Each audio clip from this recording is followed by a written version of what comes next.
Tonight, you're not falling asleep, you're falling backwards, gently, into history. The world you're about to enter, rough roads, cold nights, and absolutely no toothpaste. But don't worry, you'll only be visiting.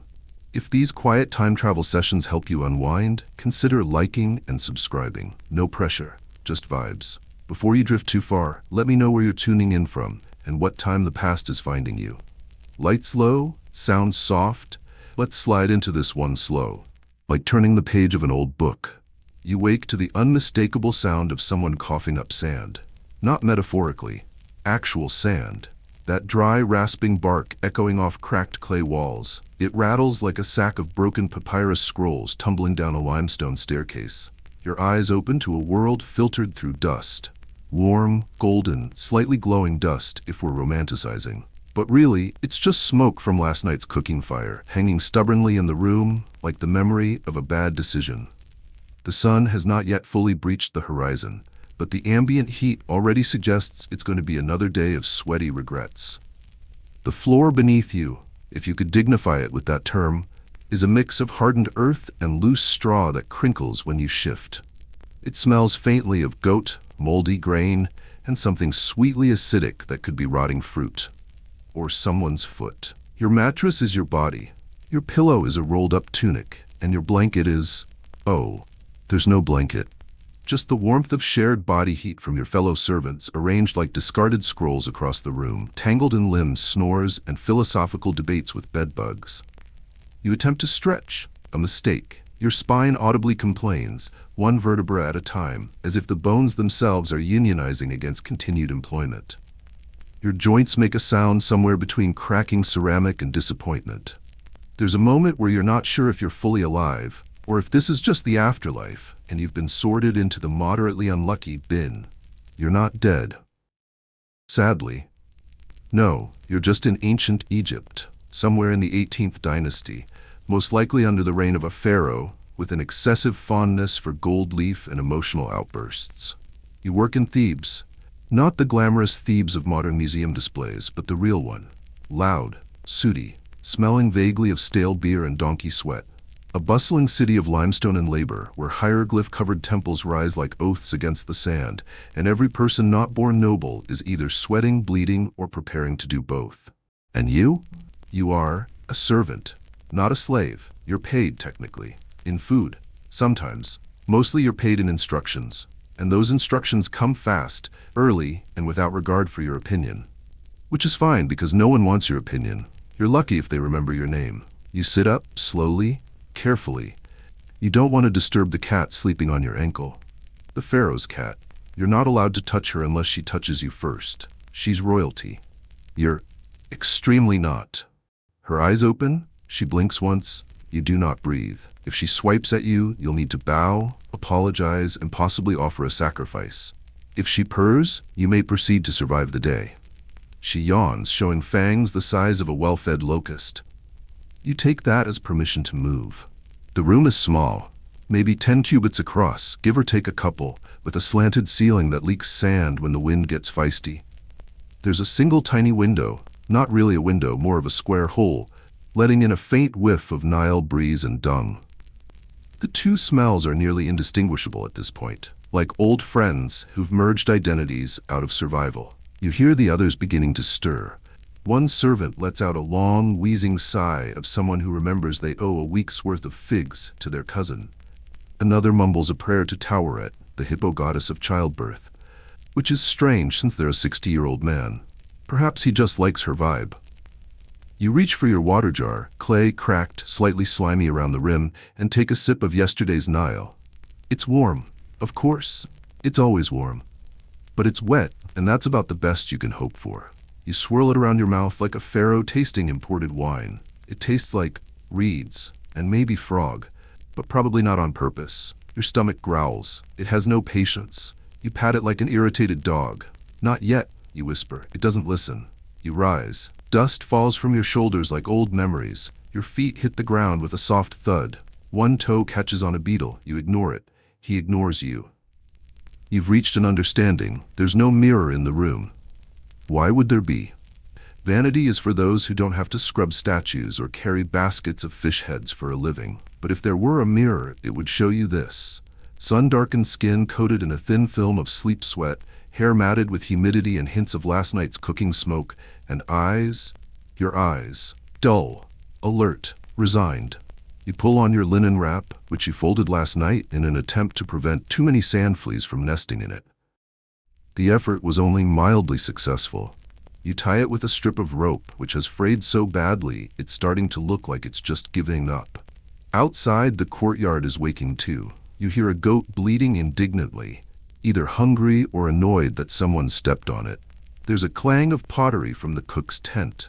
A child cries somewhere, possibly because they saw a scorpion, possibly because they were a scorpion. Children here are complex, and somewhere in the distance a conch horn sounds, low, melancholy. A sound that says, "Get up, you're not dead yet, so you still owe someone labor." The sky has turned a soft amber, stained by the rising sun and the layers of ever-present desert haze. It's beautiful in a way that makes you angry, because you know it's lying. That sky will become your enemy by midday. It always does. As you step through the threshold into the day, you pause. Take one last look at your sleeping quarters, the cracked walls, the communal fleas, the goat's corner of honor. This is your life. And somewhere behind several walls, above many steps, beneath an awning gilded in gold and precious stones stolen from somewhere else, the Pharaoh stirs. He has not yet had his honeyed wine. He has not yet spoken his first divine word. But you feel it in your bones. Today will be one of those days. You'll be cleaning up after his tantrums. Again. Still, you step out into the world, because that's what you do. You serve. And maybe, just maybe, you'll make it to sunset without being cursed. There is no rooster. There is no bell. There is only the sound of a clay jar smashing somewhere off in the distance, followed by a pause, and then the shouting.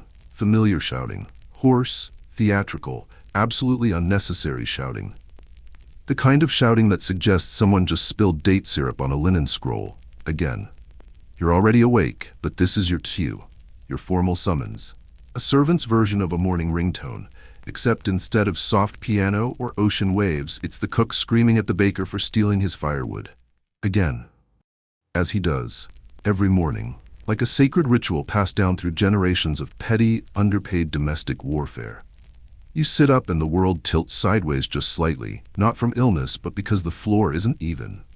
Your bed, a term we're using loosely, is a woven mat stuffed with straw and prayer, lying across ground hardened by centuries of foot traffic and occasional goat pee.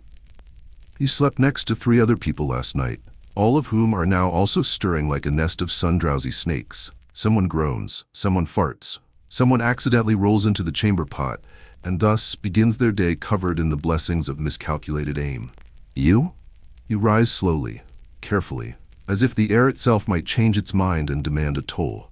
Your knees crack, not once, not twice, but in a series of small, polite explosions that suggest your joints have unionized overnight and are now protesting this entire experience. You breathe in, regret. You breathe out, acceptance. Time to begin. You stand, step lightly over the snoozing form of one of the younger servants, and shuffle toward the doorway. There's a ragged linen cloth acting as a curtain. Not for privacy, of course. There is no such concept. It's simply there to keep out the larger beetles. The smaller ones come and go as they please. You respect their authority. Outside, the sun is barely climbing over the mud brick walls, spilling light in narrow shafts that illuminate the dust in the air. The ground is still cool underfoot, which is a gift, because by midday it will be the temperature of a clay oven and equally forgiving.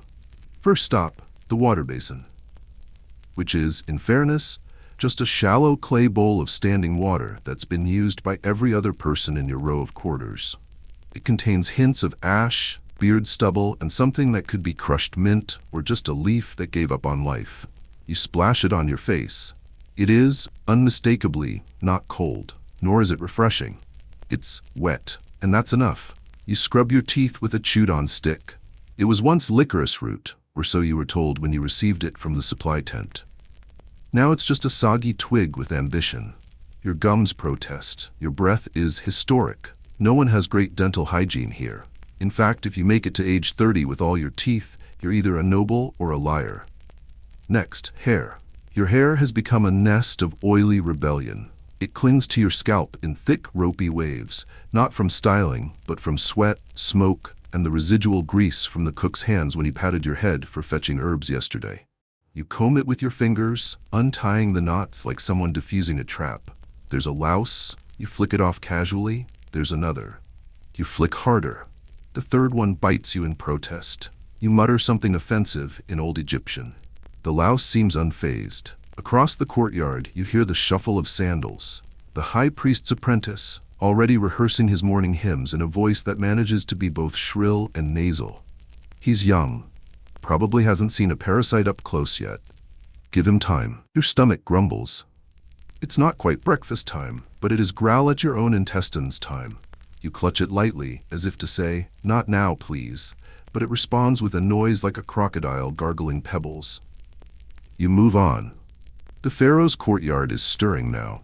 The guards, tall, bare-chested, smug, are doing what they always do at this hour, leaning against stone pillars and pretending not to see you. You're below their pay grade. Most things are. If you spontaneously combusted, they would probably blink once and then go back to discussing last night's game of Senet. You pass by the pigeon coop. Correction, you attempt to pass by the pigeon coop. The pigeons, however, have plans. One of them, Osiris, because of course someone named it, swoops low and poops directly on your shoulder. It is warm, it is immediate, and it is absolutely seen by everyone in the courtyard. No one helps. You dab at it with a piece of linen already stained with last week's beetroot accident. The pigeon looks smug. You wonder if it knows what it's done. You wonder if it enjoys this. You suspect yes. Still, no time for revenge fantasies. You have to report to the overseer. His name is Teddy. He's built like a boulder and shaped like a man who enjoys watching others fail. His tunic is crisp. His beard is annoyingly symmetrical.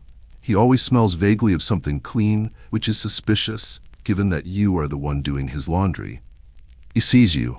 He frowns. "You're late," he says, though you're not. You nod. He doesn't like excuses. He also doesn't like compliance. It's unclear what he does like, beyond watching you scrub the floor with your knees while he snacks on honeyed locusts and recounts his dreams. He has many. They all involve power and/or boats.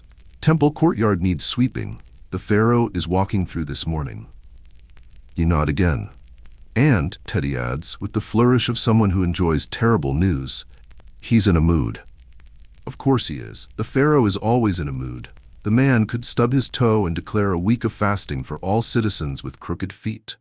Last time he sneezed during prayer, 3 scribes were whipped for causing an imbalance in the cosmic harmony. One of them wasn't even present. You think he was asleep. You envy him deeply. You begin your chores. You sweep. The broom is made of reeds. The reeds are shedding. You're mostly just redistributing sand from one holy square to another. But the gesture matters, or so you're told. Every grain of dust out of place is an affront to Ma'at, the goddess of order. Ironically, your life is absolute chaos. You hear your name shouted, mispronounced of course, from the chins. The cook needs help grinding barley. Again. Always again. You change direction, tripping slightly over a loose brick someone meant to repair in 1350 BCE. You mutter something under your breath. Teddy hears. He raises an eyebrow. You bow. Slightly. Enough. There's barley to crush, onions to chop, bread to not burn, platters to polish, a sacred ibis feather to retrieve because the Pharaoh decided he wants to hold it while being fanned this afternoon. Why? No one asks. You just find the feather. You do your job. It's not even midday, and already you've been pooped on, been yelled at, been blamed for someone else's mistake, had a theological debate with a beetle, and failed to fully wake up. Because in this world, morning doesn't start with sunlight, it starts with surrender. And you've surrendered beautifully. More tasks await. Of course, you will not eat yet. You may not sit. Your back aches, your sandals are slipping. The sun climbs higher, licking the top of your head like a malevolent god. Sweat beads at your temples. You wipe it with a sleeve already soaked with pigeon aftermath. This is the ritual. This is the rhythm.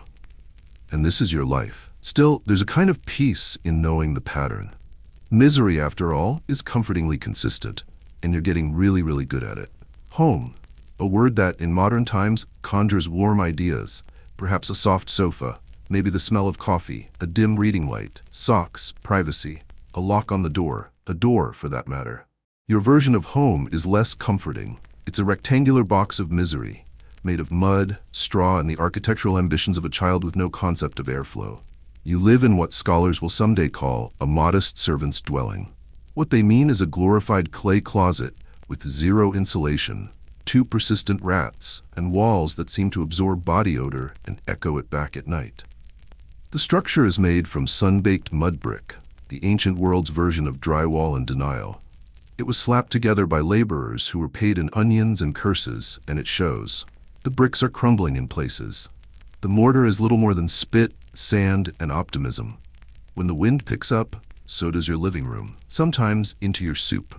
The roof is thatched with date palm fronds. In theory, it keeps out the rain. In practice, it invites in every insect with wings, legs, or a vendetta. The ceiling sags ominously, like it's debating whether to finish collapsing or let you suffer just a little longer. Let's talk about ventilation. There is none. The only window is a fist-sized hole in the eastern wall, meant to let in morning light. But all it really lets in is flies, gossip, and the shrieks of your neighbor whose chicken is chronically disrespectful. Airflow in this space is more concept than reality. On hot days, which is most days, it's like living in a warm clay pot that someone occasionally breathes into. The floor? Dirt, packed and polished by countless bare feet. You could describe it as earthy if you were feeling generous. Mostly, it feels like sleeping on a giant loaf of stale bread, crusty and unforgiving. In the corner, a depression in the dirt marks your sleeping spot. It's less of a bed and more of a suggestion.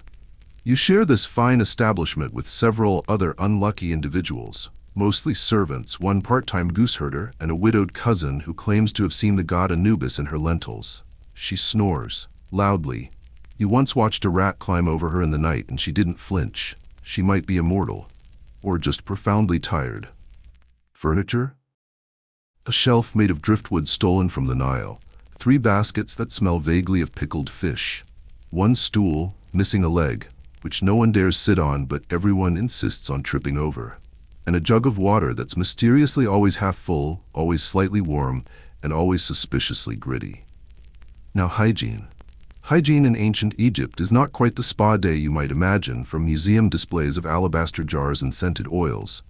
You, for example, do not have scented oils. You have access to sand, occasionally leftover soapstone shavings from the priest's quarters, and whatever fragments of lye the cook throws out.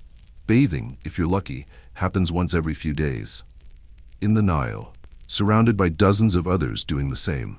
Washing is communal and unglamorous. You strip, you step in, you splash, and you pretend not to notice the corpse floating downstream. Someone insists it's a log.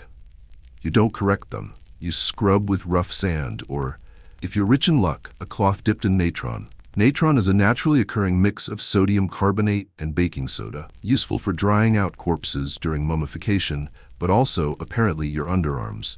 It stings. You pretend it's invigorating. Toilets? Let's be clear. You do not have a toilet. You have a designated corner behind the neighbor's dwelling with a modest privacy wall made from palm leaves and broken dreams. There's a clay pot for liquids, a trench for solids, and a communal stick you do not want to ask questions about. You bury what you can. The rest becomes fertilizer. Eventually, tooth care? Remember your chewed stick from earlier? That's the height of dental technology. Some wealthier households use crushed ox hooves and burnt eggshells to scrub their teeth. You once tried it. You're still not sure if your gums ever recovered. But hey, mint didn't exist here yet, so at least no one expects you to smell good. Now for the real joy. Parasites. Let's begin with your oldest and most devoted companion, lice. Head lice, body lice, the occasional ambitious armpit louse. You have them all. Everyone does. You scratch, you complain, and every few weeks you're shaved bald and painted with a homemade mixture of oil and resin that smells like fermented onions and regret. It works, briefly. Then the lice come back. They always come back. Your linen clothing, filled with them. Your bed mat, a breeding ground. Your scalp, a neighborhood of thriving real estate for insect families who discuss your bloodline at length, literally. Then there are the fleas. Oh, the fleas. They come in waves, riding in on rodents like tiny cavalry. You wake up with bites on your ankles, your wrists, your face. You itch, you curse, You smear on a garlic and clay paste that supposedly repels them, but mostly just makes you smell like an angry salad. The fleas don't care. The fleas never care. Rats? They live in the walls, sometimes in the ceiling, often in your food. You once watched one steal a fig from your basket and then calmly walk away, dragging it like a prize. You respected the move, didn't stop it, couldn't. You were too tired. The Pharaoh's temple has cats, of course, revered, pampered, prayed to. You have a half-blind tomcat named Seneb who wanders in and out of your home like a disgraced noble. He kills maybe one rat a week, but mostly he eats your food and stares at you like you're the nuisance. Still, you thank him every time. Because in this world, even passive-aggressive protection is better than none. Oh, and let's not forget the flies. They never stop, never sleep. They land on your lips, your eyelids, your food. You've swallowed 3 mid-sentence. You've lost the will to care. You wave your hand slowly, a half-hearted gesture, and they laugh at you. Probably.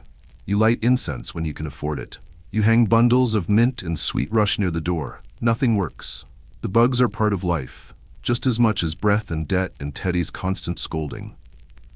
And yet, despite all this, despite the cracked walls, the constant itches, the mysterious puddles that appear when no one's home, you return here every night.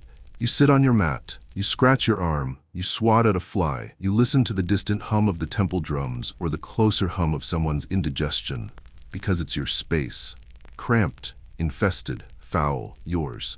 And tomorrow, when your tasks are done and your feet are blistered and your spirit is just slightly more cracked than yesterday, this is where you'll come back. To rest, to itch, to exist. It's not paradise, it's not even clean, but it's where you survive. And that, in this time and place, is the closest thing you'll get to comfort. Let's begin with a hard truth. Breakfast is not the most important meal of the day. It is, however, the most disappointing. In this dusty little slice of 18th dynasty Thebes, your morning meal is not an indulgent affair. There are no steaming mugs of coffee, no pastries with flaky crusts, no social media posts about overnight oats. There's just the offering. It is humble, it is warm-ish, it is above all edible in the most legalistic sense of the word. You sit on a squat stool that lists ever so slightly to the left, not by design, but because its 4th leg snapped last week and was repaired with an old brick and some string. Your feet rest on the cool earth, and in your lap sits a wide, chipped bowl of something that might be gruel, or porridge, or yesterday's mistakes reheated. Let's examine it closely. The color, vaguely beige with undertones of despair. The texture, somewhere between gritty and gluey, like someone tried to ferment mud but gave up halfway. The aroma, fermented barley, burnt onion, and a whisper of something sour that you hope is tamarisk root, but suspect is just poorly washed lentils. The temperature, uneven, lukewarm in parts, scalding near the edges, and inexplicably cold in the center, as if it contains its own small, rebellious climate. You are not alone. Around you, fellow servants gather in the courtyard, sitting on upturned baskets, worn mats, and in one case, a large, mildly offended goat. The morning light casts long golden stripes across your meal, like some kind of divine joke. A distant priest begins chanting in praise of Ra, the sun god, who, as far as you can tell, has already begun baking your forehead. You lift a wooden spoon, worn smooth by use and possibly by termites, and stir the contents of your bowl. A clump surfaces, it bobs slightly, you prod it, it resists. You don't ask questions. This is barley porridge, the staple food of your station in life. Barley is everywhere, in your food, your beer, your bathwater. If the priest's apprentice has been particularly careless, it is the grain of the people, nutritious, filling, and only mildly offensive to the palate. But this morning's barley tastes tired, like it's been through a lot and wants you to know about it. You bring the spoon to your lips and sip. Grit. Immediate, mouth-drying grit. There are small stones in the porridge, not for flavor, but because the grinding stones used to process the grain leave behind tiny fragments. You've learned to chew carefully. You've also learned to accept that your molars will be worn down to the gums before you're 30, if they're not already. Still, you eat, because if you don't, someone else will. Next to the porridge is a small wedge of bread. Bread, again, is a term doing a lot of heavy lifting.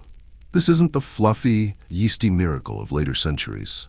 No, This is ta, a flat, dense, unleavened loaf, the consistency of river rock and the shape of a regret.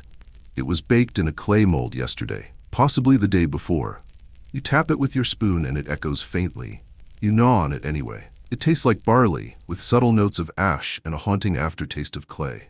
The crust is cracked. The interior is vaguely moist. Somewhere inside, a single sesame seed taunts you with its rare, expensive presence. You pretend not to notice it. It's probably meant for someone else. You wash it down with beer. Yes, beer. Not the golden fizzy stuff with a citrus wedge. No, this is Egyptian beer. Het, a thick, pulpy concoction made by fermenting partially baked bread in water. It is more gruel than beverage. It sloshes, it has body, it has floaters. You close your eyes and drink. It is sour, it is warm. It has the viscosity of baby food and the alcoholic punch of a sneeze. But it's calories.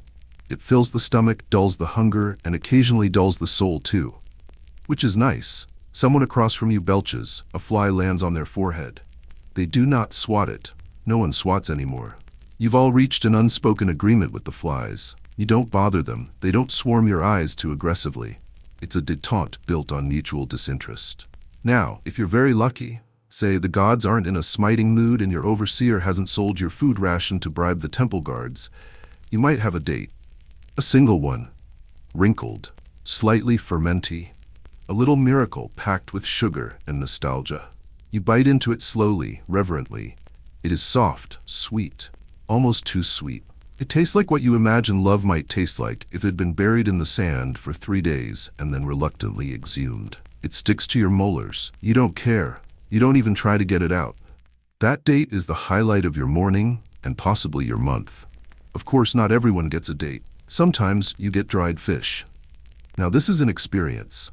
It arrives in a crumbling reed basket wrapped in a strip of linen that used to be part of someone's tunic. The smell hits first. Salty, gamey, very much alive in spirit if not in flesh. The fish itself is curled into a grotesque C shape, its mouth open in a scream it never finished. The scales have mostly flaked off, the rest are embedded in your future. You chew. It crunches. Bones? Yes. Flavor? Questionable. Regret? Immediate. You swallow hard and hope the gods appreciate the sacrifice you just made in the name of sustenance. Somewhere, Anubis nods solemnly. A child passes through the courtyard holding a chunk of honeycomb. You watch them, eyes narrowed, tracking the slow drip of golden syrup down their arm. You do not chase them. You simply observe, memorizing the joy on their face. Later, in the middle of hauling bricks under a sun that wants you dead, that memory will sustain you more than the fish ever could. Now and then, someone brings vegetables. Onions, mostly. Occasionally leeks. If someone's uncle made a lucky trade at the docks, you might see lentils. Not many. Just enough to remind you that legumes exist and that you are not among those who regularly consume them. You slurp the last of your beer porridge hybrid and place your bowl on the ground. A chicken immediately pecks at the residue. You let it. You are past the point of territorialism. If the chicken wants it, the chicken earns it. You wipe your mouth on your sleeve. Your sleeve responds by crumbling slightly. Linen has a short lifespan when subjected to constant sweat, sun, and onion juice. You've patched it 3 times. It will tear again before noon. Around you, the others begin to rise. Some mutter prayers. Others fart quietly and blame the gods. One man retches into a bush. You're not sure why. He might just be overwhelmed by the elegance of the cuisine. The sun is higher now, your shadow shorter, your patience even shorter still. You stand. Your stomach feels both full and unsatisfied, like you've eaten volume but not nutrition. You are not fed, you are merely filled. There's a difference. But this is what you get. This is breakfast. And this is what it means to eat in ancient Egypt. To chew with caution, to swallow with hope, to burp with regret, and to accept that in this life food is not pleasure. It is just the thing you do before you sweat. Ah, fashion. The eternal dance between comfort and appearance, between function and flair, between does this look good and will this protect me from heat stroke and/or angry ibises? But let's be honest, you're not waking up in ancient Egypt to strut down a catwalk. You're a servant in Thebes, and your entire wardrobe is a single piece of linen that could be best described as optimistic bandage. Getting dressed isn't about choice, it's about accepting your fate and trying to tie it around your waist without exposing a butt cheek to the overseer. You rise from your morning meal, stomach semi-filled, and head to the pile. Not a wardrobe, not a chest. Just the pile. It lives in the corner of the sleeping room, like a dusty beast of burden. A heap of crumpled linen wraps, threadbare tunics, frayed ropes, and a single sandal that nobody can identify. It might be yours. It might be the late Padilla's. You hope it's not his. He died 2 months ago and his footwear habits were questionable. You rummage through it. Sand. Of course, there is always sand. Everywhere. In the folds, in the fibers, somehow inside the fabric like it's trying to bond with your skin on a molecular level. You shake out your garment, or try to. It flaps in the breeze like a sad flag surrendered to the empire of body odor. This is your kilt, or shendi for being accurate. It's a strip of linen, roughly the width of your torso and the length of your dignity, which you fold and tie around your waist using a belt of plaited cord. There are no fasteners, no buttons, just knots and prayer. If tied too loose, it flaps open like you're auditioning for a side gig in sacred dance. Too tight and you risk internal injury every time you breathe. You wrap it, tug it, curse it. One of the knots slips, you start over, again and again. And finally, mercifully, you tie it securely, even managing a little tuck at the hip that suggests you tried. Which you did. Briefly. Until you remembered that you'll be hauling amphorae in 90-degree heat, and the effort is mostly performative. Upper garments? Not for you. Not unless the Pharaoh is visiting personally, or you're attending a funeral. For servants, it's all about minimal coverage and maximum skin exposure. Because when the sun decides to punish, clothing only prolongs the sentence. You glance at your reflection, a warped smear in the brass water basin. You see a slouched figure, skin sun-darkened, eyes half-lidded with existential fatigue. Your hair is tied back in a limp nub, and your cheek bears the faint imprint of whatever pebble you accidentally slept on. You look functional. Barefoot for now. You like to pretend this is by choice, something spiritual, something primal, but truthfully your sandals are in bad shape. They're made of woven papyrus and leather thongs, and they've been stepped on by donkeys more times than you can count. One of them is unraveling like a scroll in a windstorm. The other fits like a sandal made for someone else. Because it was. You slip them on anyway. There's a rock in the left one. You don't remove it. That would be optimism. You just accommodate it, like a bad personality trait in a cousin you can't avoid. Next. Headwear. You don't have any. Hats are for scribes and sun-fearing noblemen. You have a damp rag you occasionally place on your head during peak heat hours, but this morning it's gone. Possibly taken by Seneb the cat, possibly eaten by the goat, possibly a sacrifice to Sekhmet. You'll never know. Now accessories, that's a joke. You have none. You used to wear a small string of beads around your wrist, but it snapped 2 weeks ago when you were trying to drag a cart uphill. Half the beads ended up in the Nile. You think about them sometimes. The green one was your favorite. It reminded you of a time when you had hope, or at least less back pain. You check your sash. It holds a small utility knife, a rusted thing with a chipped edge and a handle that smells like mildew and old garlic. You once used it to cut flax. Now it's mostly used to threaten rats. They're not afraid. Before you leave the house, you throw a cloak over one shoulder. Not for fashion, not even for warmth. Just because it's there and it has pockets. Not real pockets, mind you. Just folds that can hold things. A wedge of bread, a lump of dried resin, a beetle you plan to release in someone else's bedding later as a prank. You know, the essentials. You step outside. A gust of hot wind greets you like an angry ex. Your kilt immediately lifts and threatens to reveal all of your secrets. You clutch it down and squint up at the sky. The sun is already out, already glaring, already sweating through you. Somewhere, a priest is praising it. You are not. You are considering spitting at it, but you're too dehydrated. You look around at your fellow servants. Some are better dressed. The head cook wears a linen wrap with pleats because he bribes the laundress with extra onions. The priest's apprentice has a pristine tunic that might actually be white like a celestial lie. A scribe wanders by wearing sandals with heel supports. You consider tripping him. And then there's you, half-wrapped, partially exposed, sweating already. Still trying to figure out which end of your sash is fraying the fastest. You take a deep breath. The linen clings to your ribs. This is your uniform. This is your armor. Not against enemies, against judgment, against humiliation, against the notion that you're somehow less than the person who wears makeup made from ground beetles and tells you how many onions you're allowed to eat. You wear your kilt with pride, or at least with a straight back.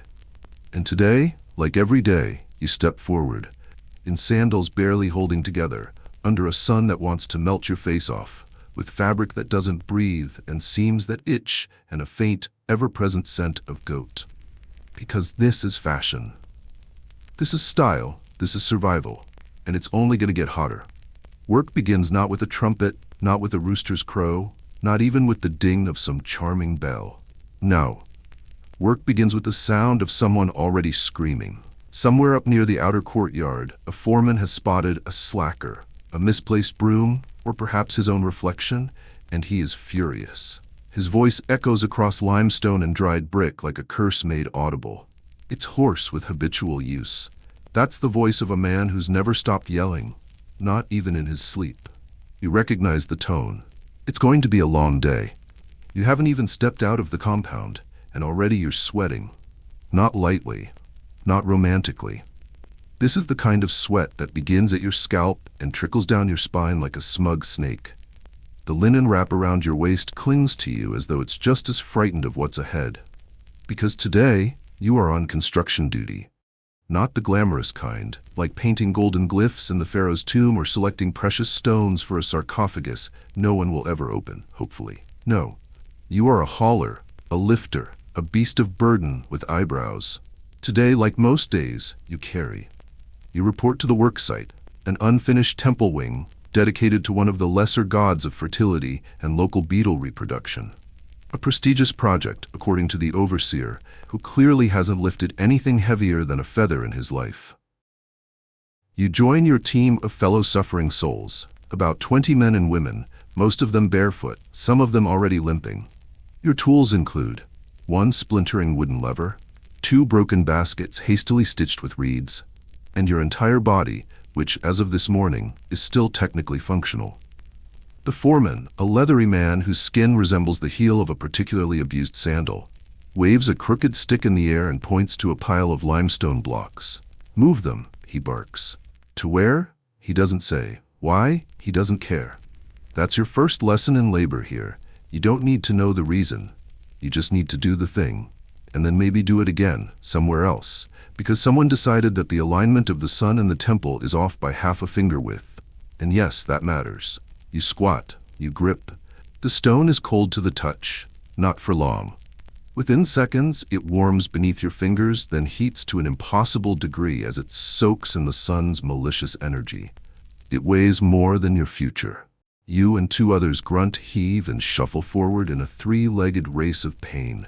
Your knees tremble, your back hisses. Something in your shoulder makes a sound you'll describe later as haunting. You move 5 feet. You stop. You breathe like a donkey with bronchitis. You move 5 more feet. The sun climbs. So does your nausea. Every 20 steps, you're allowed a sip of water, tepid, gritty, and ladled from a communal jar that smells like moss and irony. You drink anyway. It dribbles down your chin and into your already sticky tunic. You don't wipe it off. You can't spare the motion. The foreman yells again. Something about pace. You contemplate violence, briefly. Then remember you don't have the energy. You drop the block at the designated spot. Your arms buzz with aftershocks. Your hands, raw from friction, now vibrate when you hold them still. The skin on your palms has blistered, then burst, then begun blistering again. It's an eternal cycle, much like the labor itself. And here's the catch. When the stones are finally placed, they might move them again. Some priest will step in with a measuring stick and decide that the gods demand symmetry, or the Pharaoh will walk past and declare that the blocks feel too dusty. You will haul again. Meanwhile, in the background, chiseling, soft tapping, then harsh scraping, then a curse when a chisel slips and someone nicks a thumb. Scribes and stone carvers work side by side. The carvers are quiet, focused. The scribes complain constantly. Their ink is too watery, their brush too stiff, their inspiration too fleeting. You roll your eyes so hard you nearly pass out. By midday, you've transported 4 limestone blocks, 2 baskets of copper tools, 1 statue torso missing an arm and most of its dignity. And your last remaining hope, your reward? A half-hour break. You crawl into the shade of a stone archway, surrounded by others slumped like discarded laundry. The smell of sweat, unwashed linen, and despair is thick. Someone unwraps a strip of salted duck and chews with exaggerated joy. You hate them. Then you ask for a bite. They refuse. Fair. You rest your head on your knees and close your eyes. Someone coughs. Someone else groans. A bee buzzes close to your ear and you do not flinch. You're too tired. Let it sting. Maybe it'll knock you unconscious. The break ends. The foreman shouts again. You rise. You curse your feet. They curse you back. Now it's time for grain lifting. Because why not? You're led to a storage yard where baskets of emmer wheat and barley sit waiting for transport. Each basket is a miracle of weaving and weight. You hoist one onto your back. Your spine creaks like an old door. You shuffle forward, trying to ignore the sharp edge of the basket digging into your shoulder blade. The sun is now high, blinding. It reflects off every pale surface like it's trying to sear your retinas. Sweat soaks your kilt. It drips down your legs and into your sandals. You are now one with the Nile, moist, gritty, and inhabited by creatures you cannot see. You slip once, just once, and drop a basket. The grain spills. The overseer screams. You freeze. No one helps. Everyone stares. The punishment? Extra hauling. No break this evening. And a possible demotion to goose herder. Which sounds harmless until you remember that the Pharaoh's geese have names and anger issues and a distinct preference for pecking soft flesh. You clean up the spill. You work the rest of the afternoon with numb hands and salt-stung eyes. Your thoughts are reduced to monosyllables. Move, lift, sweat, repeat. By sundown, you've been on your feet for over 12 hours. Your legs feel like boiled papyrus. Your shoulders are a mosaic of sunburn and bruises. Your fingers tremble involuntarily, as if attempting to flee your hands altogether. And through it all, not a single thank you. Not from the priests, not from the scribes, not from the stone. You are function. You are support. You are invisible. And yet, you keep going. Because if you stop, someone else takes your place. And if they're faster or quieter, or more willing to haul grain with a dislocated shoulder, they might get your ration, they might get your spot, they might get your name. So you work. Not for pride, not for ambition, not even for survival. You work because that's the only verb your life has left. There is a sound a body makes when it breaks. It's not dramatic, not cinematic. It doesn't echo across the valley or send flocks of birds into the sky. It's small, intimate, like a twig snapping under soft sandals. Today, that twig is your ankle. You don't even remember the exact moment it happened. One minute you were hauling another basket of barley up the temple steps, muttering curses at Ra under your breath, and the next, your foot slid sideways, your weight followed, and something shifted inside you, not dislocated, not shattered, just wrong. You sit now in a corner of the yard, your leg extended awkwardly, cradling your own misery like a child you did not ask for. Your ankle is swelling. Your pride is not. Teddy, the overseer, was gracious enough to allow you 10 minutes to collect yourself. Not out of kindness, of course, but because he doesn't want you vomiting on the worksite. Again, that was last month, and the foreman's sandal has never recovered. So here you are, sitting on the packed earth, waiting for the healer. Now let's be clear. Ancient Egyptian medicine is, by the standards of the times, sophisticated. Compared to other civilizations, the Egyptians were positively obsessed with health. They wrote medical papyri. They had specialists. They categorized symptoms. They had beliefs about the heart, the brain, the pulse. They were also deeply, profoundly wrong about most things. Take, for instance, the theory of the channels. Egyptian healers believed your body contained dozens of channels, not veins or nerves, but spiritual irrigation ditches that carried air, blood, and mystical forces. When you were sick or injured, it meant your channels were blocked. The cure? Open the channels, drain the imbalance, reconnect with harmony. With what, exactly? That part was less clear. Sometimes they used herbs, sometimes they used honey, sometimes they used knives. Enter the healer. Her name is Renette. She is 43 years old, which in Thebes might as well be immortal. She smells of garlic, myrrh, and bitter beer. Her hands are stained with resin. Her face bears the calm resignation of a woman who has seen too many boils and not enough appreciation. She squats beside you and prods your ankle. You inhale sharply. That hurts? She asks. You blink at her. She nods, satisfied. "It's not broken," she declares, and you relax slightly. Until she continues, "But it's angry. Angry. Your ankle is angry. That's the diagnosis." She opens a basket of tools. "Let's inventory them, shall we?"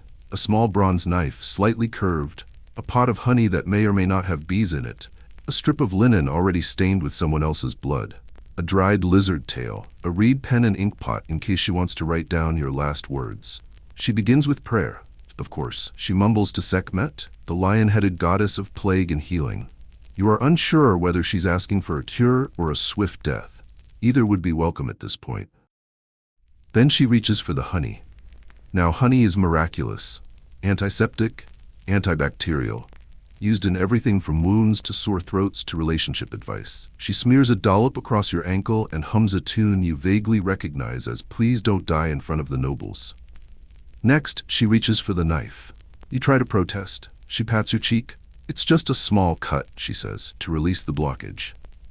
Blockage. As though your pain is caused by a mystical traffic jam and not the fact that you stepped on a loose rock while carrying half your body weight in grain. You close your eyes, you breathe. You feel the cold metal press to your skin, then the warmth, then the sting, then nothing. You've disassociated. That's nice. The cut is shallow, but it bleeds freely.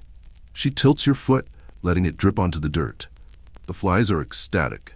One lands on your lip, you let it stay. You've transcended shame. Once satisfied that your channels have been appeased, Renette wraps your ankle in linen and smears something pungent and sticky on the wrapping. It smells like old garlic and possibly death. She calls it a salve. You call it an insult. She finishes with a warning. "Don't walk on it." You nod politely. You will, of course, walk on it, because if you don't eat. And if you don't eat, you die. And if you die, Renette will have to clean up your corpse, and she really hates that. Now, say your problem wasn't an ankle, say it was a toothache. You wouldn't go to Renette, you'd go to Pomiu, the local tooth whisperer. His tools include a mallet, a chisel, and deeply concerning confidence. No numbing, no ceremony, just crack, yank, spit. He once extracted 4 teeth from a man who only needed 1 removed. To balance the mouth, he said. Let's say you had an eye infection. A common affliction, thanks to sandstorms and communal sleeping arrangements. The remedy? Green eye paint made from malachite, mixed with crushed herbs and prayers. If that fails, they might pour cow's bile into your eye. You know, to cleanse it. You're not sure if it works. But you've seen several patients go blind from the experience and then claim to feel spiritually awakened, which is either miraculous or just really good denial. For stomach issues, chew on charcoal. For a fever, rub yourself with mud and hope. For a cough, lick a frog. That one might be apocryphal, but frankly you wouldn't be surprised. Surgery? Rare. Desperate. Terrifying. The only documented cases involve brain surgery through the nose, known as trepanation. Yes, through the nose. They'd stick a sharpened tool into your skull cavity and swirl it around like a chef whipping meringue, all to release the evil spirits causing your migraines. Survival rates? Unclear. But the dead don't complain. Let's not forget the amulets. You own one. A small scarab carved from faience, strung on a piece of gut cord. It's meant to protect you from curses, scorpions, and bad dreams. It's never worked. But it looks nice. Sort of. Every noble in Thebes has at least 6. 1 for health, 1 for wealth, 1 for fertility, 1 for travel, 1 for the afterlife, and 1 just in case the Pharaoh gets moody. You have 1. It squeaks when you walk.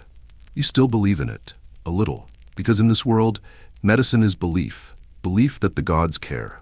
Belief that honey can fix what rest cannot. Belief that a lizard tail rubbed on your forehead might delay the inevitable. Belief that if all else fails, at least you'll die cleansed. You nod your thanks to Renette. She grunts. The swelling continues, the pain pulses, but you are patched, anointed, and vaguely sticky. So you stand, you limp, and you return to your duties. Because healing in ancient Egypt isn't about comfort, it's about function. And as long as you can function, you're fine. Right? You've made it to dusk. Your ankle throbs, your arms twitch, your soul is on strike. And still, you live. Congratulations. You're about to be rewarded with another culinary experience. Or as it's known here, the second meal of the day that no one asked for but everyone desperately needs to survive. Dinner. Evening meal. The last stop before unconsciousness. The moment where the sun finally begins to loosen its grip on your spine and allows you to sit, exhale, and attempt digestion, all while trying not to remember what you ate this morning, or why you still taste it. You return to the servant quarters, the shadows long and merciful, the ground still warm with memory. Others are gathering too, some limping, some laughing, all buzzing with that same grim energy that says, "We did not die today. Let's celebrate that with something vaguely chewable." The meal is prepared over a modest fire pit in the communal courtyard. The cook, a wide woman named Gesseret with arms like carved pillars and a voice like a chisel on sandstone, is already stirring a pot of something over the embers. She hums as she cooks, which would be charming if not for the smell currently wafting out of that pot. It's hard to describe. It's definitely food. But also possibly not. Let's investigate. Tonight's offering is a stew, theoretically. A murky concoction of lentils, onions, overboiled herbs, and tiny strips of dried fish that rehydrate in the pot like ghosts returning to haunt the living. It simmers thickly, burbling as though it's having second thoughts. Gesseret stirs. Something floats to the top. It might be meat. It might be a very determined beetle. Either way, it sinks back into the depths before you can identify it. She begins ladling the stew into bowls, unevenly of course. The scribes get the top scoops, the kind with floating oils and actual chunks.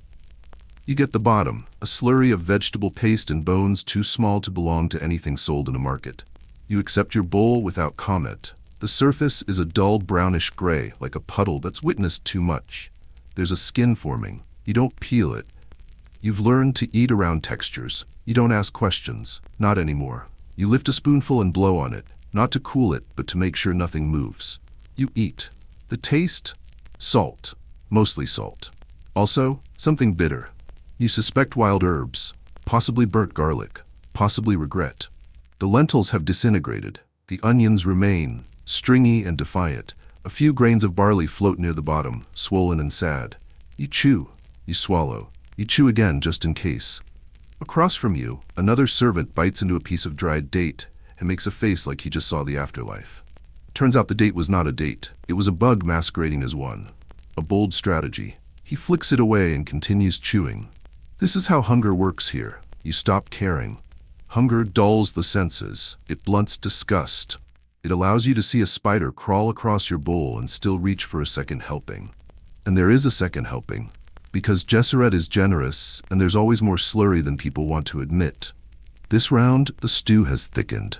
You could probably trowel it onto walls. It smells better.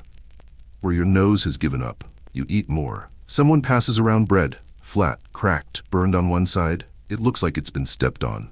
Probably has. You chew anyway. It's dry, it absorbs your saliva like a sponge absorbs sorrow. You wash it down with more beer, still warm, still chunky, still defying every modern expectation of a liquid. Someone has cheese, real cheese. You watch it pass hand to hand, each person tearing off a crumb and sighing like they're smelling their childhood. When it reaches you, there's a tiny corner left. You take it, you hold it in your mouth, you don't chew it, you just let it melt. And for one glorious second, you feel human. Of course, the moment passes. The cheese is gone, the bowl is scraped clean, the bread has turned to paste in your teeth, and now it's time for preservation. You don't waste food here. You can't. Leftovers, if there are any, are sealed in ceramic jars lined with oil or ashes. If you're lucky, the jar stays cool. If you're not, the jar becomes a petri dish for something with legs. Either way, you store it. You'll be eating it tomorrow, or the next day, or next week, if it smells slightly less offensive than the alternative. Sometimes people bury food in the sand to keep it cool. Other times, they smoke it over low fires. Salt is a luxury. So is vinegar. Spoilage is not a question of if, only when, and how brave you feel. You've eaten moldy lentils. You've eaten jerky that tasted like sandals. You've eaten things that twitched slightly before you swallowed. You're still here. The only true rule is this: if the cat refuses it, you probably shouldn't eat it. But sometimes, you're hungrier than the cat. Tonight, you finish your meal with a fig. It's shriveled, crystallized with sugar, the texture of a dried scab, but sweet, deeply sweet, like fruit that's been concentrating its vengeance over centuries. You savor it. It coats your teeth, clings to your fingers. You lick both clean. No shame, no hesitation. Around you, others stretch out on mats and stones, bellies swollen not from fullness, but from fermentation and a vague sense of victory. You look up. The stars are out.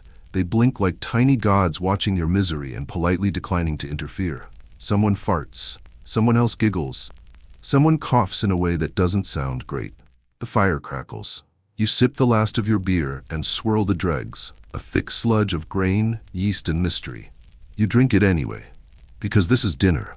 This is life. This is fuel for more labor, more pain, more quiet nights under a sky that neither forgives nor remembers you. You're full.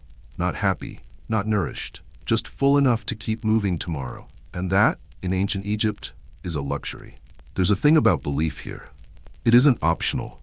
You don't choose to believe in the gods. You don't debate theology over warm beer or sit in groups arguing over whether Ra is a metaphor or a lifestyle. No. In ancient Egypt, belief is baked into your skin like the dust, the sweat, and the scent of onions. It's the air you breathe. It's the rules you never question. And it is always watching you. Tonight, after dinner, your limbs aching and your stomach gurgling gently like a haunted wineskin, you shuffle toward the small shrine near your living quarters. Everyone passes it. Everyone stops, briefly. Even if it's just to nod or mumble a word or place a hand on the cool stone and whisper something to no one in particular. The shrine is to Bez, the squat, bow-legged, grinning dwarf god who wards off evil spirits and protects children, and by extension, you. Because you need all the protection you can get. You touch your fingers to your lips, then to the rough carving. You whisper, "Don't let me die in my sleep." That's not a formal prayer. That's just your routine. Now imagine for a moment that the gods are real, tangible, watchful. Here they are. They exist on walls, in chants, in painted tombs, in the clay amulets around your neck, and the way you hold your breath when you pass a temple door. They are real because everyone acts like they are. And acting otherwise? Dangerous. If you don't perform your devotions, someone will notice. If you don't leave an offering, someone will report it. And if you mock the gods, even by accident, you might wake up with a snake in your bed, a pustule on your face, or worse, a reputation. Because here's the other side of religion. Social surveillance. You don't just fear divine punishment. You fear your neighbors. You fear the cook overhearing you complain about a bad omen and telling the guards that you insulted Thoth. You fear the goose herder suggesting that your limp is caused not by injury, but by a curse. And suddenly, you're quarantined, your mat burned, your ration withheld for safety. You fear accidentally blaspheming, like when you tripped over a stone shaped vaguely like Anubis, and someone gasped so loudly you thought you'd stepped on an actual priest. So, you play the game. You do the rituals. You light the oil lamp before sleeping. You leave a shred of bread at the feet of the household god. You spit over your left shoulder if someone mentions death. You touch wood, actual wood, not metaphorical when you lie, which is often, because lying is a survival skill. And lies, like prayers, need proper ritual. Let's walk through a typical superstitious checklist you mentally run through every day. Did I step out of the house with my right foot first? Did I offer a prayer to tower it for protection against nightmares? Did I avoid the man with the bad eye who once cursed someone's crops just by looking at them? Did I avoid saying the word crocodile out loud while near water? Did I see a vulture today, and if so, was it flying east? Did I dream of teeth falling out, which everyone knows means death is nearby? Did I cover my mouth when I yawned so no spirits could fly in? Every action has meaning. Every sound has implication. Even sneezes. A sneeze is not just a sneeze. It's either a warning from the gods or a blessing, depending on direction, volume, time of day, and whether you were holding a fish at the time. You once sneezed during a full moon while facing a statue of Horus. 3 people made the sign of the Ankh. 1 woman cried. You had to sleep outside that night. Not because of the sneeze itself, but because of the interpretation. Speaking of interpretation, let's talk about omens. Omens are everywhere. A crack in a wall shaped like a crocodile? Disaster. A scorpion near your mat? Betrayal. Dreams of birds? Depends on the bird. And whether they were flying or drowning. And whether you were flying or drowning. Or if you were the bird. There are professional dream interpreters for this reason. Men who sit in linen robes, chewing lotus seeds, telling you that your nightmare about losing your teeth actually means you'll find love soon, or famine. It varies. Now, if things go truly wrong, if you fall sick, or your crops die, or your beer goes flat, it might be time for a curse diagnosis. This is where it gets fun. You visit a healer priest who performs a ritual with chalk dust, oil, and a goose feather. He writes your name on a pot, smashes it dramatically, and then spits on the shards. If they land facing up, you've been cursed. If they land facing down, you've been doubly cursed. He gives you an amulet to ward off the evil eye. You wear it until it breaks, or chokes you in your sleep, whichever comes first. And it's not just priests keeping score. Your neighbors are watching. The ones who smile when you pass, then immediately whisper to each other. The ones who know you limped today and will absolutely tell the baker you're cursed. The ones who will mention, I haven't seen them visit the shrine in days, and suddenly you're the reason the cat gave birth to only 3 kittens instead of 5. There is no privacy here. There are walls, yes, but they're made of clay and thin assumptions. People hear everything, people interpret everything, and religion is them a framework to weaponize it, not out of cruelty, just structure, order. Ma'at, the divine concept of balance and cosmic harmony, demands it. And if that means accusing your neighbor of harboring an impure heart because his fig tree died, then so be it. Ma'at must be restored, preferably through passive-aggressive ritual. You don't doubt the gods. You fear them, you need them, you resent them, but more than anything, you need everyone else to see you needing them too. So tonight, before you crawl onto your mat, before you close your eyes and hope the rats have found another place to party, you light your last stub of incense, crushed myrrh mixed with animal fat, and wave it toward your ceiling. You whisper your prayer. You pause, and then you whisper it again, in case the gods were busy the first time. Because they're always listening, and so is everyone else. You might be wondering, as the night rolls in and your body groans like a door in a sandstorm, what do people in ancient Egypt do for fun? What a charming question. How adorable of you to assume there's time for joy. But, technically, there is a little time. After work. After sweeping the courtyard for the 3rd time because Teddy insists there was too much wind. After offering incense to 3 different household gods, including one that might have just been a toad with an ego. After making sure your sleeping mat doesn't contain more than 3 live scorpions. Then, maybe you can have fun. If you still have the energy. If your joints haven't fused. If no one needs you to haul anything, fetch anything, or apologize for existing near the Pharaoh's sacred footpath. Let's begin with the basics. 1. Games. Yes, you have games. No, they are not fun in the modern sense, but they are passable distractions from despair, which is the ancient Egyptian definition of joy. The most popular? Senet. A board game. A grid of 30 squares. Each player moves a set of pawns according to the toss of casting sticks. Think dice, but more wooden and judgmental. The goal? To navigate the board and pass into the afterlife safely, naturally. Because nothing says leisure like confronting your own mortality with every move. You've played, you're not good at it. You once lost 7 times in a row to an 8-year-old with a runny nose and a scorpion pet. He's a prodigy, or cursed. Probably both. When Senet gets old, there's hounds and jackals. It's less popular, mostly because the tiny ivory pegs resemble teeth, and no one wants to lose a game and their molars in the same evening. And then there's drinking contests. Yes, those exist. You've seen men drink 7 cups of barley beer, thick, warm, lumpy, and then attempt to recite hymns backwards. The loser vomits. The winner also vomits. Victory is measured in volume, not dignity. 2. Music and dance. If you're lucky enough to live near a temple celebration, or unlucky enough to be working at one, you get to hear music. Flutes, lutes, sistra, those jangly handheld instruments that look like metallic toilet paper holders and sound like divine wind chimes. Someone always starts dancing. Sometimes it's joyful.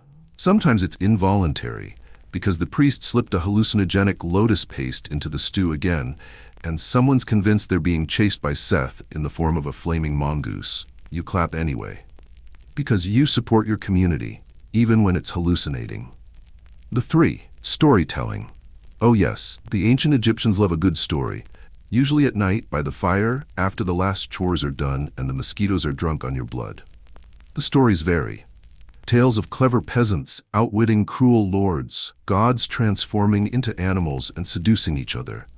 Cautionary fables about tomb robbers getting eaten by animated skeletons with golden swords. This one is wildly popular. And of course, dramatic reenactments of your neighbor. Beck's failed romantic advances toward the temple baker's daughter, complete with gestures and impersonations. You listen, you laugh, you pretend to enjoy it. Because if you don't, someone might think you're sulking. And sulking, that can look a lot like treason. Which brings us to law. Justice in ancient Egypt is a public event.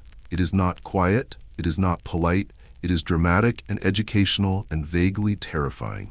If you're accused of a crime, theft, sacrilege, skipping prayer, insulting a cat, you don't get a lawyer. You get dragged into the public square and interrogated in front of your neighbors. The punishment depends on your status. A noble might get a fine. A servant like you get beaten. Publicly, enthusiastically, with a cane, if they're being formal, with sandals, if they're feeling whimsical. You once saw a man punished for stealing figs by having his ears boxed until he passed out. Another man was caught falsifying grain weights. He lost 3 fingers and his ability to hold a pen. That scribe never wrote again. He carves signs now, with his feet. If the crime is serious, say tomb robbing, the punishment gets ritualistic.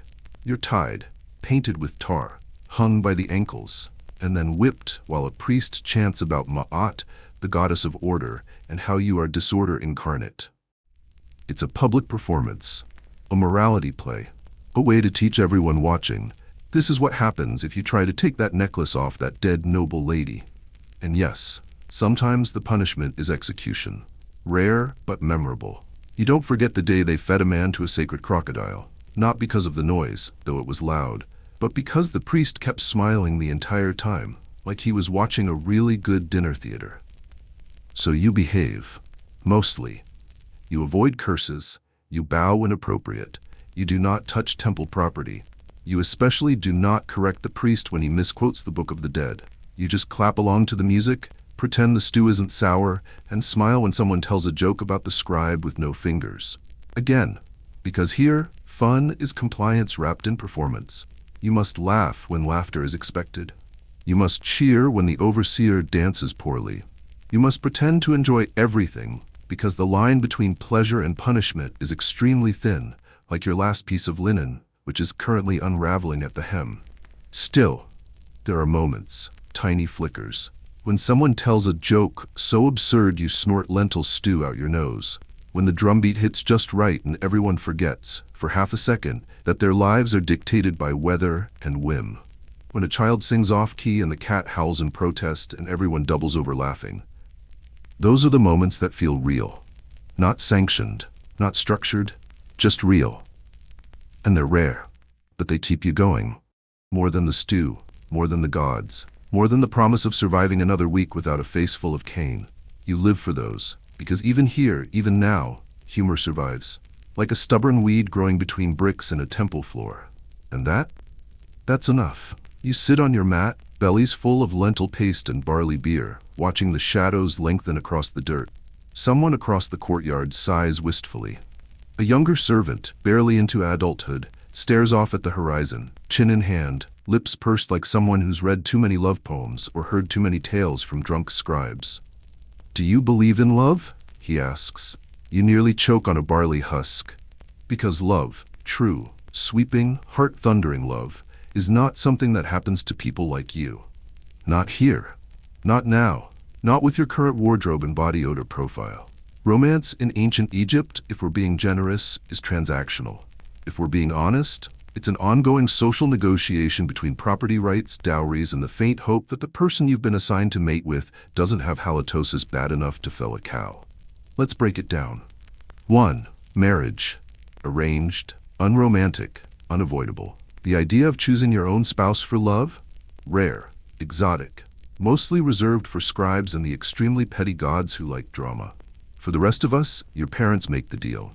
Your cousins negotiate the terms, a priest nods, and boom, you're married to someone who may or may not have the same number of teeth as you. You find out on wedding day, or wedding night, depending on lighting. The negotiations are about resources, not compatibility. Does she bring a dowry of wheat, livestock, and one very nervous goat? Does he have a plot of land to build on, or at least access to a shared well? Are both families equally not cursed at the moment? If the stars align and your aunt's kitchen doesn't catch fire during the lunar omen cycle, congratulations. You're betrothed. There's a brief ceremony, chanting, oil, possibly music if someone's nephew plays the sistrum, and then you're sent off to live together. In a room, possibly with your parents, or your spouse's parents, or your spouse's cousin and their 12 goats. Privacy? Optional. Passion? Accidental. Respect? Hopefully. Love? Eventually. Maybe, if you're lucky. And if they don't snore like an enraged hippo. 2. Dating? No. Courtship? Kinda. There's no dating scene in ancient Egypt. No moonlit strolls. No papyrus speed letters sealed with kisses. No let's grab a beer and talk about our dreams. If you're single, you're either too young, too sick, or already being promised to someone else. But now and then, especially in markets or festivals, there's a flash of something that looks like interest. A lingering glance. A smirk behind a veil. An extra fig handed over at the stall. Scandalous. You've seen the bakers flirt. They make eye contact while kneading dough. Once, a carpenter winked at a fishmonger. She dropped an eel. Everyone gasped.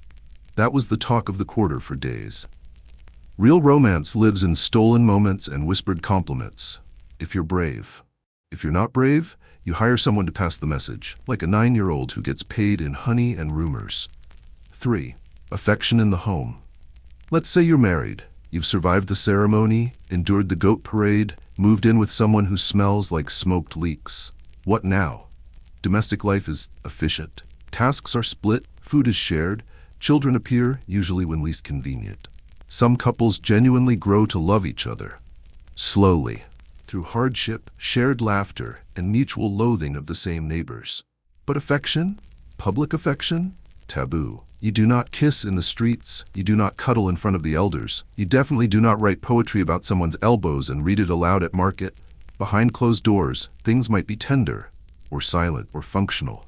Depends on the couple, or whether there's another goat in the room. Again.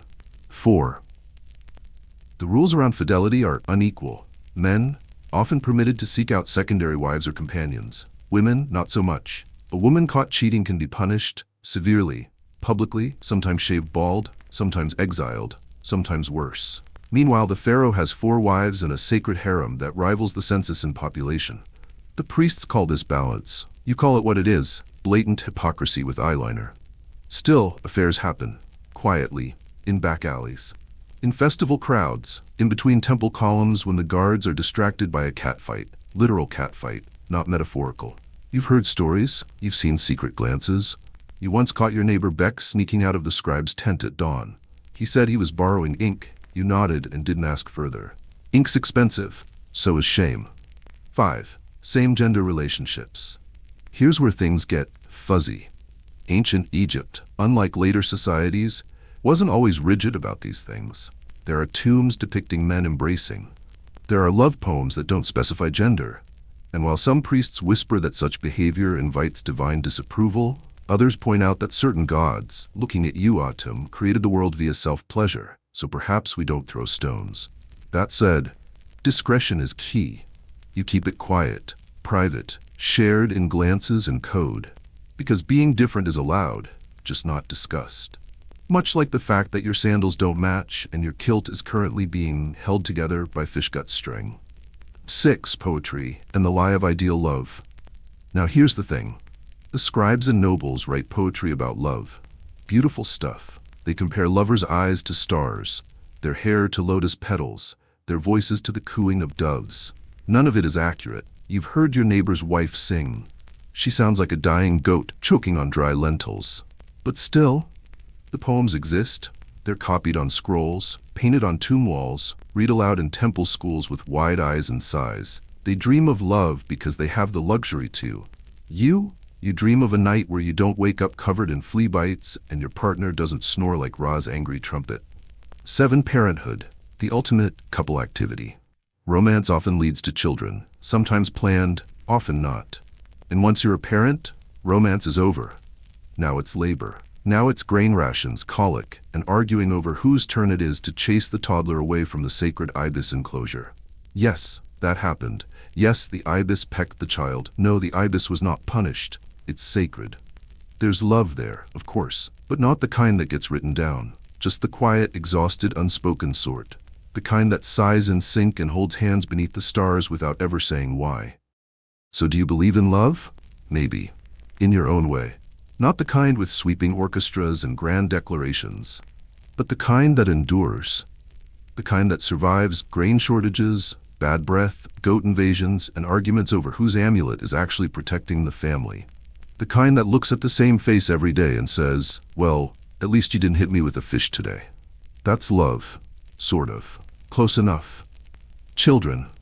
Ah yes, that universally adorable stage of life filled with playtime, learning, laughter, and sticky fingers. Except not here. Not now. Not in ancient Egypt, where childhood is less a phase and more a brief tutorial before employment. There are no teddy bears, no bedtime stories, no school drop-offs, backpacks, or sticker charts. No soothing lullabies unless you count the croaking of frogs near the Nile. And toys? Well, if a child finds a beetle and it doesn't bite back, that's a toy. Because here, in this sun-baked sandbox of civilization, children are basically just short adults with slightly worse balance, and they have jobs to do. 1. Birth. First, survive it.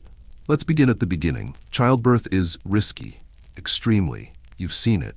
A small room, a midwife muttering prayers to Tauret, the hippo-headed goddess of childbirth. The air thick with incense, sweat, and the iron tang of blood. The mother squats on bricks. Birthing bricks, they call them, as other women press on her back and whisper encouragement, or maybe instructions, or maybe just reminders not to die. It's hard to tell. There are no epidurals, no monitors, no sterile gloves, just hope. And honey. And sometimes a symbolic knife waved overhead to frighten away demons. Because obviously, demons are scared of cutlery. If the baby survives, and the mother does too, a miracle. If not, the community mourns, briefly, then moves on. Because there's more work to do, always. 2. Infancy. Lice and amulets. As an infant, you are swaddled in linen and immediately smothered in superstition. Tiny blue beads around your wrist to ward off evil spirits. A carved scarab tucked under your mat. A smear of ochre across your forehead for protection from the eye. No one's sure whose eye exactly, but you do not question it. You are breastfed if your mother is alive and able. If not, a wet nurse is paid in bread, onions, and exhaustion. Diapers, adorable, non-existent. You simply go, wherever. Hopefully not during a religious procession. You crawl through dust, learning quickly to avoid scorpions, sacred ibis droppings, and the family goat, who has opinions about boundaries. No one coddles you. You are loved, fiercely, but not gently. There is simply no time. 3. Childhood. Blink and you'll miss it. By the age of 5, you are officially useful. Congratulations, here's a stick, go herd something. Most children are immediately drafted into tasks. Herding goats, collecting water, sorting lentils, scaring birds away from grain, grinding grain with stones twice your weight, fetching things that adults don't want to carry because they're old, meaning they're probably 28. You learn by doing. And if you fail, you are corrected. Not with gentle encouragement, but with a cuff on the ear and a detailed lecture about how your incompetence could anger the gods and bring famine upon the entire quarter. No pressure. 4. Education. For the lucky and male, formal schooling exists, but only for boys, rich ones, sons of scribes, priests, and tax collectors. They attend school, often attached to a temple, where they learn to read and write hieroglyphs, math, history, and rituals. It is brutal, strict, taught by men with sandals and zero chill. Spare the rod, spoil the scribe, they say. While not sparing the rod, they memorize page after page from the instruction of Tahotep, which includes gems like, "The silent man is the most respected. Speak only when you are certain." So naturally, no one speaks, ever.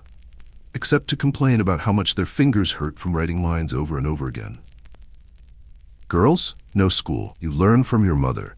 How to bake, weave, carry heavy jugs without spilling, and how to smile politely when someone tells you that your only value is your future dowry and ability to produce sons.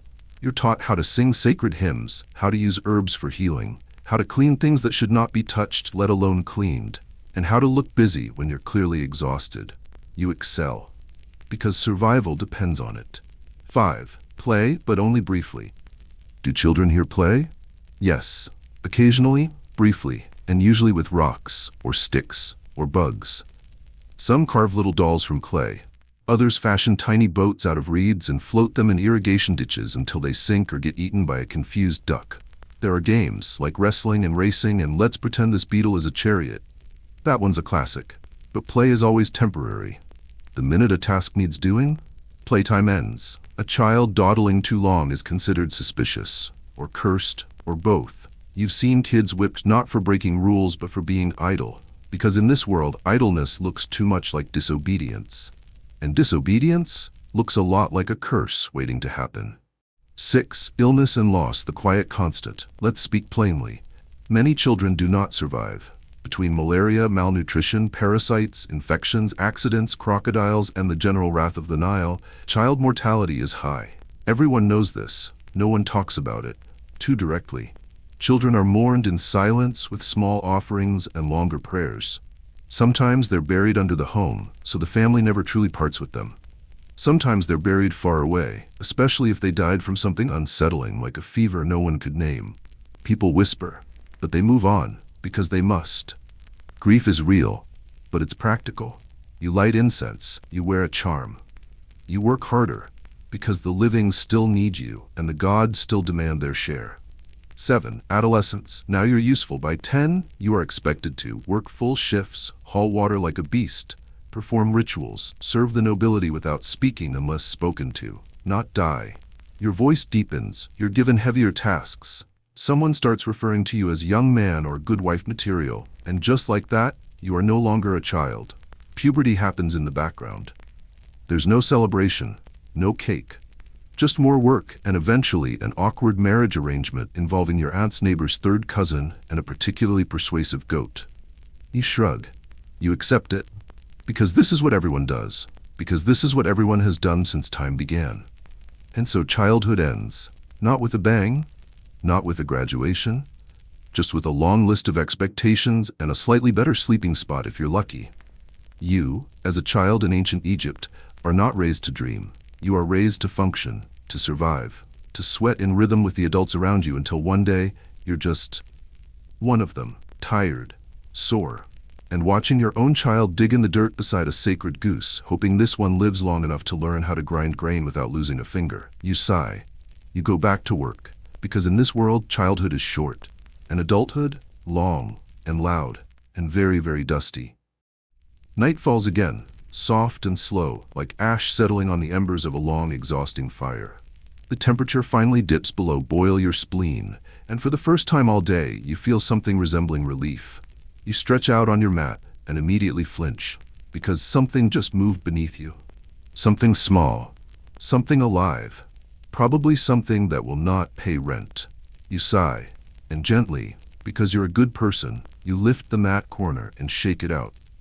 A beetle plops to the ground and scuttles away. You whisper, "Good night, friend," and mean it. Because here in ancient Egypt, the line between pet and pest is thin, blurry, and crawling over your foot as we speak. 1. Cats, the supreme beings. Let's begin with the obvious royalty. Cats. They are not just pets, they are divine, sacred, magical, untouchable, and occasionally vindictive. Killing a cat is a crime, a capital crime. Punishable by death, trial optional. There are literal laws protecting them, because cats, as far as the gods are concerned, are the gods. Bastet, the feline godbody's protection, fertility, and joyful violence. Her statues are everywhere. Her likeness is painted on amulets, temple walls, and sometimes even the walls of bakeries, because the local cat population has decided the bread is theirs now. You have a cat. You didn't choose her. She chose you. Her name is unpronounceable. You've tried. So you call her Nini. She responds to nothing. Not your voice, not your offerings, not your open lap. But she does respond to fish guts and the soft sounds of something scurrying in the corner at 2 a.m. She sleeps wherever she pleases. Sometimes your mat, sometimes your chest, sometimes your bread. You do not move her. You barely breathe near her. She once scratched Teddy, the overseer, and everyone cheered. Silently, of course, but still. It was a moment of collective ecstasy. A divine punishment executed with precision claws. 2. Dogs, loyal, loud, and slightly rabid. Now, dogs, less divine. More practical. They herd, they guard, they bite strangers, sometimes on command, sometimes just for fun. You've known dogs that followed soldiers into war, and dogs that stole sandals from sleeping children. You've known one that could catch fish from the Nile and another that barked every time someone said Sekhmet. You suspect that one was cursed, or just dramatic. You don't own a dog. You work near a dog. A massive mangy thing named Ka, who lives in the grainyard. He's covered in scars, missing half an ear, and wags his tail like he's trying to swat away the afterlife itself. But he's loyal. To no one in particular, but he does scare off thieves, and priests, and goats. Which is honestly a public service. Ka doesn't love anyone, but he tolerates you. And in this world, that's affection. 3 monkeys and baboons. Absolutely not friends. Yes, the nobility keeps monkeys, and baboons. Because nothing says, I'm blessed by Ra, like a screaming, toothy animal wearing jewelry. They're gifts from Nubia, status symbols, temple mascots. You once delivered figs to a high priest and watched his baboon bite a scribe on the knee just for standing too close. The scribe apologized, the baboon got more figs. One time, a monkey stole your sandal and climbed onto a rooftop and waved it like a trophy. The guards laughed. You limped home. You don't like monkeys. No one likes monkeys. Not even the monkeys. 4. Geese. Satan with feathers. If cats are sacred and dogs are workers, geese are the aggressive landlords of chaos. Geese guard temple courtyards. Geese strut like they own the Nile. Geese attack children, elders, and occasionally statues. There is one goose in your quarter, Red Eye, they call him, who has become a local legend. He once chased 3 boys across the marketplace and bit the beard off a tax collector. You've been bitten by him twice. Once was your fault. You made eye contact. The second time, you think he sensed weakness. You now walk 3 extra minutes out of your way each morning just to avoid him. You fear no man. You do fear Red Eye. Number 5. Vermin, co-owners of all property. Now for the gray zone. The vermin, the mice, the rats, the insects. They are not pets, and yet they are present. Always. You share your bed with bedbugs, your food with flies, your ceiling with wasp nests that grow slowly and ominously like nature's death chandeliers. The rats are bold. They do not scurry, they saunter. You've named 3 of them out of spite and necessity. Nibble eats your dried fish. Shadow appears only when you sleep. Seneb 2, maybe your reincarnated uncle. Jury's out. You don't like them, but you understand them. They're survivors, just like you. 6. Scarabs, symbol, pest, or pet. Yes, scarabs are sacred, symbols of rebirth, carved into amulets, painted onto tomb walls, and also literally crawling on your hand right now. You flick it off, gently, because who knows, that one might be your cousin. And even if it's not, what if Ra is watching? You once watched a priest bow to a dung beetle rolling its prize across the sand. Later, you saw him slip on a fig and break his nose. Balance, you thought. Ma'at in action. 7. Birds. Loud, unhelpful, everywhere. There are sparrows, cranes, a heron that roosts above your sleeping quarters and poops with the precision of a trained archer. Birds are messengers of the gods, you are told. You wish the gods would choose quieter messengers. On the roof near the temple, you've seen pigeons trained to carry messages. One time, one got lost and ended up in your stew. You ate it, you're not proud, you're also not sorry. 8. Reptiles and friends. Sometimes a child adopts a lizard, or a snake. Or once, a baby crocodile someone found in a canal and thought was just sleeping. It wasn't. The morning ceremony was short, the lesson was eternal. So what's the difference between a pet and a pest? It's not size, it's not species. It's not whether they bite, it's whether you can live with it, and whether it lets you.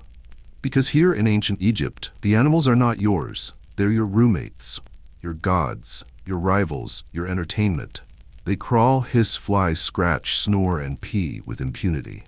And yet, you feed them, you watch them, you talk to them late at night when no one else is listening. And sometimes they look at you like they understand, which is more than most humans do. It begins before the sun even rises. Not light, not noise, not the sound of roosters or sandals shuffling or priests whispering sleepy praise to Ra. No, the heat wakes you. Before anything else, it announces itself with a slow, invisible press. A hand against your chest, heavy and wet like a clay pot filled with boiling water tipping gently onto your ribs. You open your eyes and feel it immediately. The air is already wrong. It's thick, it's sour. It clings to your skin, to your linen wrap, to your tongue. You take a breath and immediately regret it. You're not inhaling oxygen, you're swallowing atmosphere. Welcome to another glorious morning in the middle of an ancient oven. Someone mistakenly called a civilization the Great Heat. Let's be clear, it is always hot in Egypt, but sometimes it is Egypt hot, a distinct category of oppressive that combines desert, dehydration, and despair. There is no breeze. The Nile, normally cool and merciful, sits like a long sweating serpent beside the city, too warm to comfort anyone. You bathe in it and emerge feeling soupier than when you entered. By mid-morning, your back is soaked, your feet burn, your scalp itches under the relentless gaze of a sun that does not believe in mercy. The stone buildings hold heat like grudges. The air smells like onions, baked clay, and armpit. The city moves slower. People speak less. Even the sacred cats pant. You tuck a damp rag beneath your headcloth, an ancient air conditioning system that mostly just makes your head smell like yesterday's wash water. You do not sweat. You weep from your pores. Shade, the ancient religion. There is no joy greater than shade. If you find it, you stay in it. If someone else is in it, you pretend not to notice. Or you bribe them with bread, or you marry into their family. In the late afternoon, people crowd against walls like barnacles, sticking to slivers of coolness. You've seen grown men fistfight over the shadow of a palm tree. The overseer once fainted because the sun melted the pitch on his ceremonial sandals. You laughed, quietly, then offered him water, after you stepped on his foot. Sandstorms, surprise exfoliation, and then of course come the Khamsins. Desert winds that arrive like angry ghosts with a fondness for violence. One moment, silence. The next, a wall of sand moving toward you with the speed and subtlety of divine punishment. You drop everything. You cover your head, you close your mouth, because if you don't, your teeth will crunch for a week. The storm howls. Dust gets everywhere, into your nostrils, your ears, your hair, your bread, your soul. When it passes, you're left blinking, coughing, and slightly shorter than before from erosion. Children cry. Elders mutter about omens. The priests shake their heads and say, the gods are displeased, which is their answer for everything. Cold, the betrayal. Yes, it gets cold too. Not often, not for long. But when it does, you are not ready. None of your linen wraps are thick enough. There are no woolen cloaks. You huddle with others, pressing together like nervous goats in a pen. Your breath fogs, your fingers turn purple, your knees rattle like dried beans in a basket. The Nile steals your heat, your bones ache. The fire pit offers light, not warmth. You've tried to sleep through cold nights. You wake up colder. One man in your row used to be a soldier in the north. He says snow is real. No one believes him. Snow is a myth, like kindness from tax collectors or quiet children. Rain, a personal insult. When it rains, rarely, it feels like a mistake. The sky doesn't know what it's doing. Rain here is not romantic. It doesn't gently fall in soft rhythms against the roof. It screams down, it floods. It turns the streets into mush and the buildings into mud and the goat into a floating, bleeding canoe. You scramble to cover everything with broken baskets and palm fronds. Water pours into your living quarters like it owns the place. You once tried to catch rain in a jar. It filled with sand and a frog. Flood season, the Nile's mood swing. The most predictable climate event is the annual flood. It's a blessing and a curse. The Nile overflows. Fields disappear. Soil becomes soup. You celebrate because the flood means good crops. Then you panic because the flood also means your mat is under 3 inches of slimy water and the sacred ibis has laid an egg in your laundry. People float past your door in baskets. Children are tied to sticks to keep them from drifting away. You once saw a priest slip on a fish inside a temple. Everyone claimed they were too solemn to laugh. Everyone lied. The sky is not your friend. In this world, the sky is a tyrant. It blinds you, it burns you, it chokes you, it surprises you, it ruins your bread and peels your skin and turns your beautiful dried fish into a sun-baked husk. And yet, every evening you look up at it, and it astonishes you. The pinks and golds, the deepening purple, the first stars blinking like cautious gods peeking through the veil. Even now, even here, the sky sometimes apologizes. You sit on your mat, sore, itchy, slightly damp, probably sunburned, and maybe a little delirious, and you say, all right, fine, you win today, but I'll be back tomorrow. Because you will. Because this is your world, your weather, your punishment, and your poetry. The sun is gone now. Not softly, not gently. It didn't set so much as collapse, as if the sky finally gave up pretending to care about your suffering and simply turned off the lights. The last of the smoke from the cooking fire drifts lazily upward, curling around broken roof beams and open windows like a lazy god that won't help but still wants to be involved. The air cools just enough to remind you that your linen wrap is damp with the sweat of 17 bad decisions. You peel it off your leg like old bark. You are exhausted, you are itchy, and you are thinking about death. Because in ancient Egypt, death is never far. It sleeps beside you, walks beside you, sits at the edge of your mat with patient, sand-scoured hands folded neatly, waiting, always waiting. Death is inevitable, but also really complicated. The average lifespan? Maybe 35. If you're lucky, if your joints hold, if you don't drink bad water, if you avoid priests on a full moon, if you don't cut your hand hauling limestone and die from a splinter. You've seen people die of fever, of accidents, of being in the wrong place during a goat stampede. You've seen people die of breathing wrong, or rather breathing in too much of something foul and mysterious and invisible. They wheeze, they sweat, they swell. The priest calls it a curse. The healer applies honey and hope. They die anyway. No one says the word plague. No one has to. Disease has no mercy.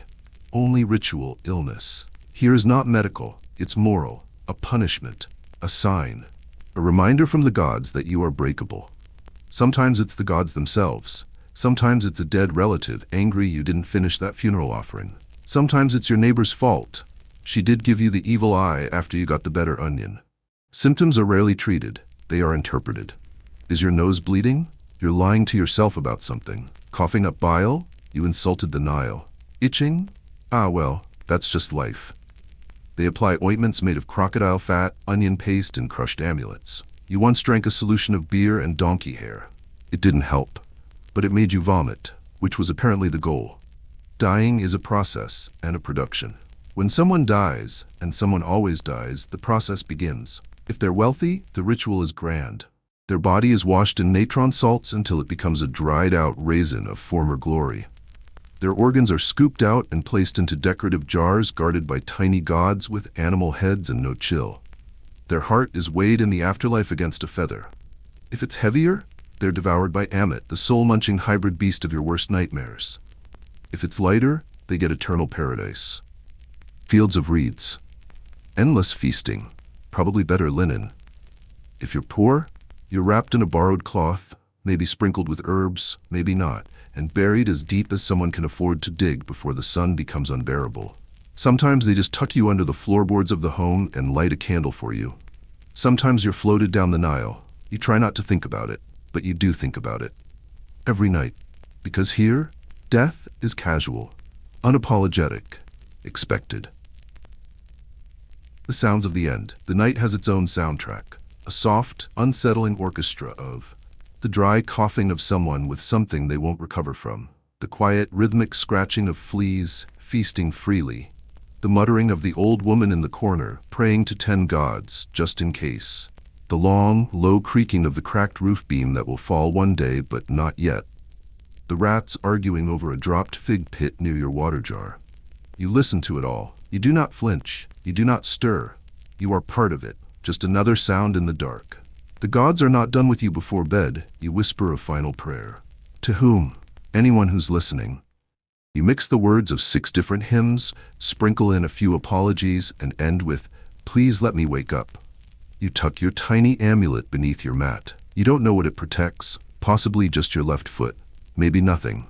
But it's better than nothing. The stars above flicker. You wonder which ones are souls. You wonder which one might be yours, eventually. You wonder what your afterlife would look like, if the gods judge you kindly, if they recognize the sweat on your back as devotion, if they notice that you always try to share your stale bread with the cat. You lay down and wait. The mat is hard, your muscles protest, your skin itches, your thoughts wander. You try to remember what your mother looked like. You try to remember when you last laughed hard enough to cry. You wonder if you'll make it to the next flood season. You wonder if Teddy will ever retire. You wonder if the Pharaoh even knows how many names he's forgotten. And still, you sleep because you must, because there is no rest without it, because tomorrow will be hot, loud, unreasonable, possibly fatal. and you'll face it again, wrapped in sweat, swatting flies, praying to gods who may or may not be paying attention. And just like that, the candles have burned low, the echoes of boots, distant voices, and creaking gates are gone now, folded gently into the dark. Your journey through time is complete, but there's no need to rush back. Stay where it's quiet. Let the weight of sleep settle in like a warm wool cloak. The past will still be here tomorrow, and so will I. Rest easy, traveler. You're not in ancient Egypt anymore. And that, despite the bugs, the bread, and the baboons, is probably for the best.